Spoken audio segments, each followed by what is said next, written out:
we learn that the results which we have, either the good results or the bad results, they are actually a manifestation or a result of the decisions and the choices which we made and the decisions which we are also making today. So now a person who is directed by God, a person who is helped by God, a person who actually makes choices is guided by God, just like Isaac did here. Let's read verse 3 carefully. Verse 3 tells us, and I will be with you. God was telling Isaac, stay in this land, the land which I will tell you. And God promised him two things. Okay? There are two things there. One is, and I will be with you. Number 2, and bless you. You see that?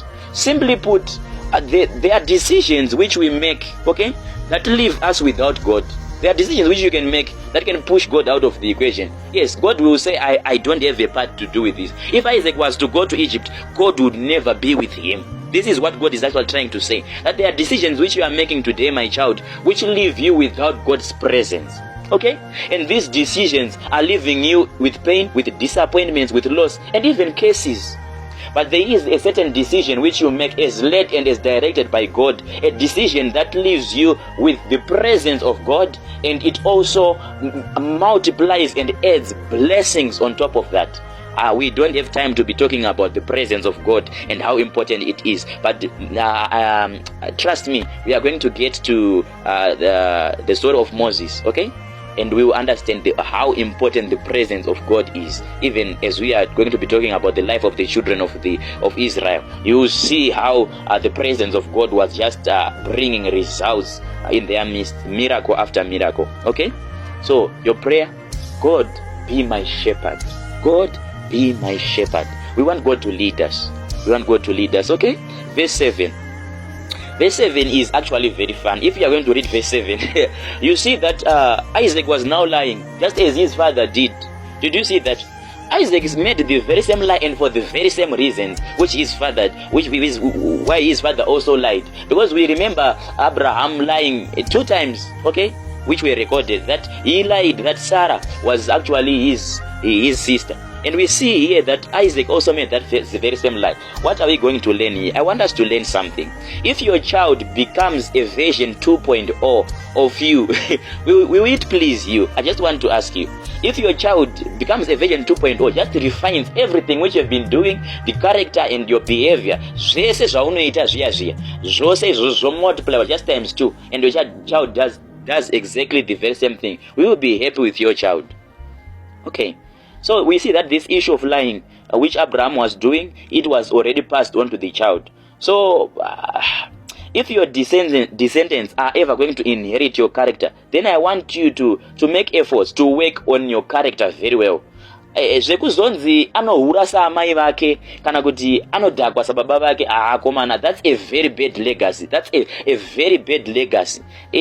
Ndozvo zvatiri kusekerera hedu izvi, but muri kuzviona zviri kutoitika. So what we are saying is that your life which you are leading, mind you, in your DNA, we are locking everything that which you are doing today. Muropa mako, zvese zvauri kuita, unhu hwako, maitiro ako, tuhasha twaunomboita tatuya nezvese zvaunoita netsika dzeya dzisina kunaka, tiri kuzviloka muropa mako, ende iwewe mwana wachazvara achangotakurawo zvinhu zvauri kumupa izvi. So I'm pleading with you, vamwe vedu tiri kuzoremadza nekuremedza vana because of the things which we were doing, because of the character which we just allowed to run loose.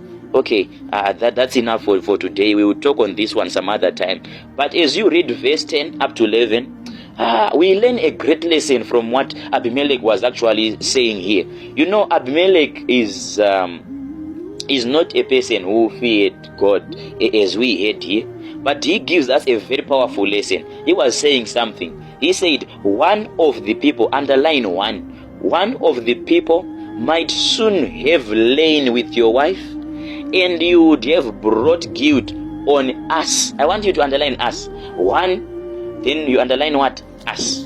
If you underline those, if you have underlined those, then let's now get into the lesson. The lesson now is that one is the person who is committing the crime, but the repercussions or the consequences would come to us. You see, Abimelech is a person who doesn't fear God, doesn't actually follow God per se. He knows him maybe, but he is a person who is very much aware of the principles of the kingdom. The fact that from today, I just want you to carry that consciousness. What one does, it affects us. What one is doing affects us. It doesn't affect one, but it goes ahead to affect whom? Us. Okay.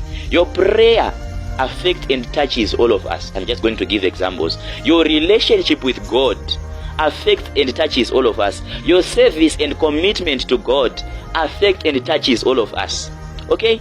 So does your disobedience. Yes. So what we are just saying, the good and the bad which we are doing, it affects all of us. If at least you don't care about yourself, consider your family. At least consider your family. If you don't care about yourself, consider your family. Consider your children and all those destinies which are connected to you. All right. Yes. So verse 12, we are moving. Prayer never cast out poverty. I want you to learn this one. It's important. It's a strange lesson, but let's have it. Prayer doesn't cast out poverty. No matter how you are going to pray, it doesn't cast out poverty. What it actually casts out is it casts away demons of poverty. All right? It casts away demons of what? Of poverty. But poverty remains there. Yes. Until one decides to work or to sow. Yes, I hope you got that one. I'm not going to repeat it. The order of events is very simple. I want you to look at it. The Bible is a very important manual. The order of events there is very simple. Isaac sowed, Isaac reaped, then God blessed him. Yes, I know it sounds strange that a person can actually plant and a person can actually harvest, then God will now bless him afterwards. It sounds strange, it sounds very strange, but I want you to look at it this way. Allow your mind to be fed and to be taught by the Spirit of God as you are reading the word, okay? Here is the picture which we have to see. All right. God's blessing doesn't fall on nothing. Yes, it was this harvest that God blessed. The harvest which Isaac had from the planting which he did in that famine. That's the harvest which God blessed. I want you to see it this way. Okay. The Philistines and everyone in that land, they were all facing a famine and they had no crop, they had nothing. But Isaac had planted and he had reaped. And now God blessed that which he had planted and reaped. So it means that everyone who doesn't have is coming to Isaac who has to buy. And you know what? Isaac would just wake up and think of whatever price he wanted. And that would